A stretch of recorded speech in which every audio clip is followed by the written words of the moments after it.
மிதுனராசிக்காரர்களுக்கு இந்த ஐப்பசி மாத பலன்கள் எப்படி இருக்க போகிறது? அந்த அளவுக்கு ரொமான்டிக்கான ஒரு மாதம்னா இந்த மாதம். சுக்கிரன் யோகாதிபதி நீச்சமாயிருந்தார். சார், எதை தொட்டாலும் ஒரு லக்ஷ்மிங்கிறது நம்ம கூட வேணும் சார்.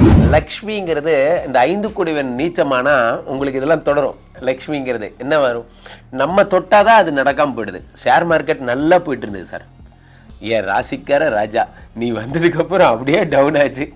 இப்போ வரைக்கும் டவுனு தான்டா சார். குழந்தை பிறக்கிற யோகம் இருக்கா பாருங்க சார். என் ஜாதகத்தில் வெளிநாட்டு யோகம் இருக்கா பாருங்க சார். எனக்குன்னு திருமண யோகம், ஒரு கல்யாணம் தான் அப்படி ஆயிடுச்சு. இன்னொரு கல்யாணம் பண்ணிக்கிற யோகம் இருக்கா சார். அப்போ 6ஆம் இடத்துல செவ்வாய் பகவான் ஆட்சி பெறுகிறார். ஆட்சி பெற்ற செவ்வாயை குரு பகவான் பார்க்கிறார். செவ்வாய்னால அடிதடி வம்பு கேஸு. மிதுனராசிக்காரங்க பழைய பஞ்சாயத்து, சுல்தா வா சுல்தா, அந்த மாதிரி பழைய மேட்டர்லாம். வம்புக்கு நீயும் வந்தாலும் கூட வல்லாளர் போல வணக்கம் போடு, அந்த மாதிரிலாம்.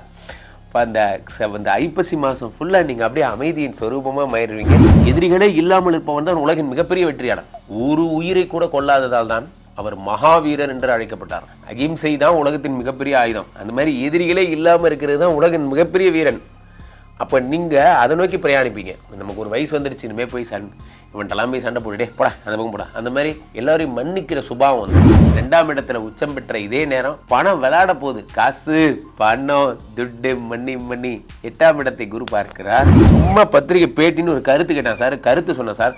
அது ஒரு ப்ராப்ளம்னு 2 மாசமா வச்சு இந்த மாதிரி ட்ரோலாக போட்டு ஓட்டுறானுங்க சார்.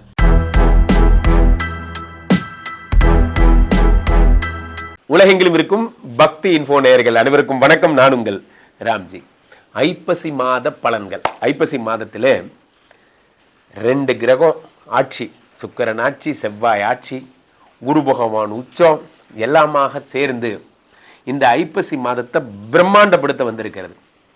இந்த மாதத்தில் மட்டும் எல்லாருக்கும் இல்வாழ்க்கை பிரமாதமாக இருக்க போகுது. வெளிநாடு போகிறீங்க. அதே மாதிரி பணம் அப்படியே விளையாட போகுது. ஜோபிலாம் பணம், விரலெல்லாம் பணம், பேக்கெட்டெல்லாம் பணம்.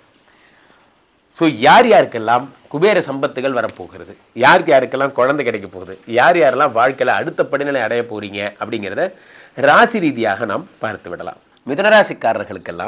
மிதுனராசிக்காரர்களுக்கு இந்த ஐப்பசி மாத பலன்கள் எப்படி இருக்க போகிறது? அந்த அளவுக்கு ரொமான்டிக்கான ஒரு மாதம்னா இந்த மாதம் தான். அது எப்படிங்க ரொமான்டிக்ட்டீங்க? காரணம் என்னவென்றால் யோகாதிபதி சுக்கிரன் ஆட்சி பெறுகிறான். சுக்கிரன் யோகாதிபதி நீச்சமாயிருந்தார். சார், எதை தொட்டாலும் ஒரு லக்ஷ்மிங்கிறது நம்ம கூட வேணும் சார். இந்த லக்ஷ்மி கூட இல்லைன்னு வச்சுக்கோங்களேன், நமக்குன்னே நடக்கும். ஃபார் எக்ஸாம்பிள், இந்த லக்ஷ்மி கூட இருக்க. லக்ஷ்மினா என்ன? ஒரு மங்களகரமாக ஒரு லக்கு. ஒரு சின்ன விஷயமா இருந்தாலும் சரி, பிரிண்டரில் பேப்பர் வைக்கிறது கூட ஒரு லக்ஷ்மி வேணும் சார். ஒழுங்காக அது போய் நம்ம வைக்கிற நேரம் தான் பிரிண்டரில் போய் மாட்டிக்கும். காலையில் மார்னிங் மீட்டிங் நமக்குன்னே நடக்கும் இதெல்லாம் சார். ஒவ்வொரு விஷயத்துலேயும் லக்ஷ்மிங்கிறது என்னென்னா, நம்ம பார்க்குற வேலையில், நம்ம தொடர விஷயங்களில், நம்ம அப்போ தான் காரை ஸ்டார்ட் பண்ணுவோம். வண்டி அவர் மழையில் நனைஞ்சு அது அப்படி ஸ்டார்ட்டே ஆகாது. 4 பேர் சேர்ந்து தள்ளி விடணும். உடனே பக்கத்துக்காரெல்லாம் சிரிப்பான், என்ன கரகாட்டக்காரன் கார் மாதிரி இருக்குது. நன்றாக புரிந்து கொள்ள வேண்டும். லக்ஷ்மிங்கிறது இந்த 5 கோடிவன் நீச்சமானா உங்களுக்கு இதெல்லாம் தொடரும். லக்ஷ்மிங்கிறது என்ன வரும்? நம்ம தொட்டாதான் அது நடக்காமல் போயிடுது. ஷேர் மார்க்கெட் நல்லா போயிட்டு இருந்தது சார். ஏன் ராசிக்கார ராஜா, நீ வந்ததுக்கு அப்புறம் அப்படியே டவுன் ஆச்சு. இப்போ வரைக்கும் டவுனு தான்டா. ஏன்டா என்ன இப்படி சொல்றீங்க அப்படிங்கிற மாதிரி நமக்கே நம்ம மேலேயே ஒரு, எனக்கு தொட்டா ஒரே துரதிருஷ்டம் தானா, எதை தொட்டாலும் ஃபெயிலியர் தானா, எதை தொட்டாலும் நல்லா ஓடிட்டு இருந்த வண்டி நம்ம தொட்டா கொண்டு போய் ஆக்சிடென்ட் ஆகி போயிடுது. நமக்குன்னே இப்படி நடக்குது கடவுளே அப்படிங்கிற மாதிரி நினச்சிங்கன்னா, உங்களுக்கெல்லாம் இந்த ஐப்பசி மாதம் என்ன நடக்கிறது? இந்த சுக்கிர பகவானுடைய ஆட்சியினாலே, ஆட்சி பெற்ற சுக்கிரன் என்ன பலன்களை தருகிறார்? ஆட்சி பெற்ற சுக்கிரன் உங்களுக்கு ஒரு பெரிய பிரம்மாண்டத்தை தருகிறார். என்ன பிரம்மாண்டம்? ஒரே விஷயம் என்னவென்றால், அந்த ஆட்சி பெற்ற சுக்கிரனுடைய ஒரு சக்தியினாலே யோகம் வருகிறது சார். குழந்தை பிறக்கிற யோகம் இருக்கா பாருங்க சார். என் ஜாதகத்தில் வெளிநாட்டு யோகம் இருக்கா பாருங்க சார். எனக்குன்னு திருமண யோகம், ஒரு கல்யாணம் தான் அப்படி ஆயிடுச்சு. இன்னொரு கல்யாணம் பண்ணிக்கிற யோகம் இருக்கா சார்.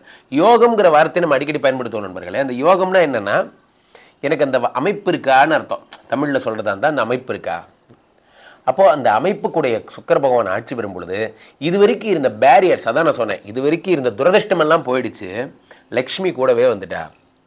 அது என்னமோ நீங்கள் தொட்ட நேரம் அப்படியே பறக்குது சார். நீங்கள் தொட்ட நேரம் நல்லா இருக்குது. அது காதுபட கேட்கணும். ஒரு தொழிலில் ஈடுபடும் போது அது என்னமோ தெரியல சார், இந்த ஏரியாவில் கடை போனியாகாமல் இருந்து நீங்கள் கடை திறந்த நேரம் ஒரே க்ரௌடாக இருக்குது சார், கேட்கும்போது சந்தோஷமாக இருக்கும். ஏன்னா நமக்கு ஒரு ராசி இருக்குது போல இருக்கு, நம்ம கடையை ஆரம்பித்த நேரம் வருது இதெல்லாம். அப்போது 6ஆம் இடத்துல செவ்வாய் பகவான் ஆட்சி பெறுகிறார். ஆட்சி பெற்ற செவ்வாயை குரு பகவான் பார்க்கிறார். செவ்வாய்னால அடிதடி வம்பு கேஸு, மிதுன ராசிக்காரங்க பழைய பஞ்சாயத்து, சில்தா வா சில்தா, அந்த மாதிரி பழைய மேட்டர்லாம். அதை ஏதாவது ஒரு வம்புக்கு நீயும் வந்தாலும் கூட வல்லாளர் போல வணக்கம் போடு, அந்த மாதிரிலாம்.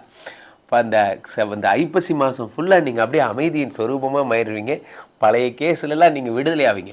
ஆறுக்குடைய செவ்வாய் பகவானை யார் பார்க்குறார்? குரு பகவான் பார்க்கிறார். அப்போ என்ன ஆகும்? ஏதாவது ஒரு பழைய பஞ்சாயத்தை போடா இனிமேல் வராதரா போடா, எதுவோ தெரியாமல் துரோகம் பண்ணிட்டான், இப்படி போனால் போய் தொலைறான், அந்த மாதிரி நீங்கள் எதிரிகளை கூட மன்னிக்கிற ஒரு மாதமாக இருக்கும்.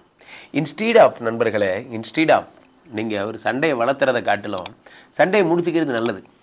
சொல்வார்கள், எதிரிகளே இல்லாமல் இருப்பவன் தான் உலகின் மிகப்பெரிய வெற்றியாளர். ஒரு உயிரை கூட கொல்லாததால் தான் அவர் மகாவீரர் என்று அழைக்கப்பட்டார். அகிம்சை தான் உலகத்தின் மிகப்பெரிய ஆயுதம். அந்த மாதிரி எதிரிகளே இல்லாமல் இருக்கிறது தான் உலகின் மிகப்பெரிய வீரன். அப்போ நீங்கள் அதை நோக்கி பிரயாணிப்பீங்க. நமக்கு ஒரு வயசு வந்துடுச்சு, இனிமேல் போய் இவன்ட்டெல்லாம் போய் சண்டை போட்டுட்டே போடா, அந்த பக்கம் போடா, அந்த மாதிரி எல்லோரையும் மன்னிக்கிற சுபாவம் வந்துடும். 6ஆம் இடத்துல செவ்வாய் பகவான் இருக்கும் பொழுது, அதை குரு பார்க்கும் பொழுது அன்னெசரி டைமை வேஸ்ட் பண்ண மாட்டீங்க.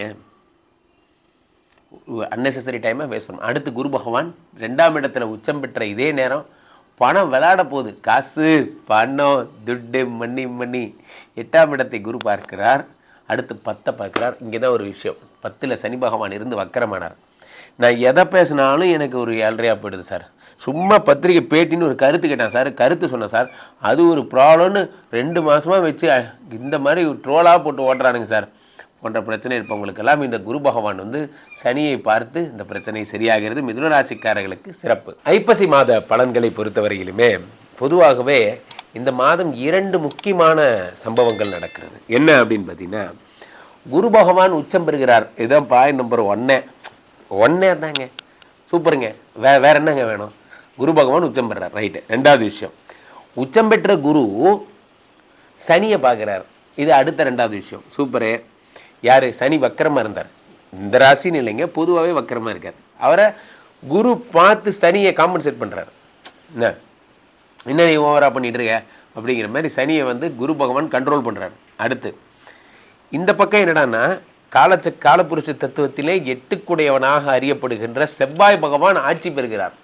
அடடா பிரமாதம். அப்புறம் 8ஆம் இடத்துக்குரிய இவரை செவ்வாய் பகவான் ஆட்சி பெறுகிறார். இந்த பக்கம் என்னடான்னா, சுக்கிர பகவான் ஆட்சி பெறுகிறார். என்னங்க சொல்கிறீங்க? குரு உச்சம், சனி சனியை வக்கரமான சனியை குரு பார்க்கிறார். இந்த பக்கம் செவ்வாய் ஆட்சி, சுக்கிரன் ஆட்சி, புது காரு, புது வீடு, சந்துரு பிரமாதம் அப்படிங்கிற மாதிரி நமக்கு இந்த ஐப்பசி மாதம் பிரமாதமான மாதமாக இருக்க போகிறது. இந்த மாதத்தில் முக்கியமான ஒரு விஷயம் பிற ஜோதிட குறிப்புகளில் இல்லாததை நான் உங்களுக்கு சொல்கிறேன் பாருங்க.